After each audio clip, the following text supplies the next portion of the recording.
ఎక్కువ తగ్గించు, ఎక్కువ తగ్గించు.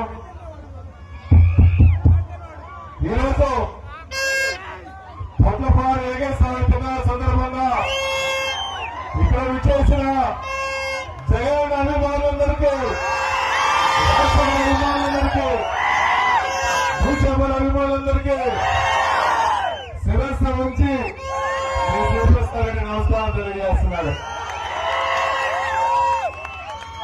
సంవత్సరం తర్వాత మళ్ళా మిమ్మల్ందరూ కలిసే భాగ్యం వేదిక మీద మన గ్రామ ప్రజలందరూ కూడా నాయకులందరూ కలిసి వైఎస్ఆర్ కాంగ్రెస్ పార్టీ రెపరెపలాడించాలని చెప్పేసి